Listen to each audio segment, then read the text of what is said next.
விஜயாவை அந்த பொம்பளை அடிக்க வந்துட்டாங்கன்னு சொல்லிட்டு மீனா வந்து அந்த பொம்பளையோட கையை பிடிக்கிறாங்க.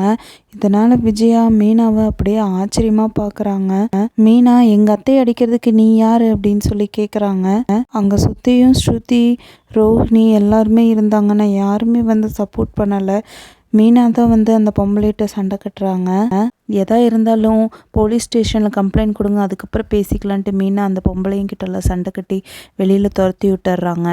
இதுக்கப்புறம் விஜயா மீனாட்ட, என்னை மன்னிச்சிரு மீனா, நான் உனக்கு எத்தனையோ பிரச்சனை கொடுத்துருக்கேன், நிம்மதியாக வாழ விடாமலாம் பண்ணியிருக்கேன். உன்னை ஒரு நாள் கூட நான் வந்து பாசமாக பேசாமல் தான் இருந்திருக்கேன். ஆனால் நீ எனக்கு ஒரு பிரச்சனைனதும் நீ தான் வந்து எனக்கு முன்னாடி வந்து நிற்கிற. உன்னை நிம்மதியாக இங்கே ஒரு நாள் கூட இருக்க விடாமல் பண்ணியிருக்க. இனிமேல் இந்த வீட்டில் எந்த வேலையும் நீ செய்யக்கூடாது. ரோஹிணியை எல்லா வேலையும் செய்யட்டும் அப்படின்னு சொல்லி சொல்கிறாங்க. ரோஹிணி ஷாக் ஆகுறாங்க. அதுக்கப்புறம் ரோஹிணியை கூப்பிட்டு, இங்கே பார், நீ உங்ககிட்ட பணங்காசும் கிடையாது, எனக்கு ஒரு பிரச்சனைனா நீ எனக்கு சப்போர்ட் பண்ண போகிறதும் கிடையாது. இனிமேல் இந்த வீட்டில் இருக்க வேலையெல்லாம் நீ தான் செய்யணும் அப்படின்னு சொல்லி சொல்கிறாங்க. மீனாவை ஹக் பண்ணிவிட்டு என்னை மன்னிச்சிருமோ அப்படின்னு சொல்லி சொல்கிறாங்க.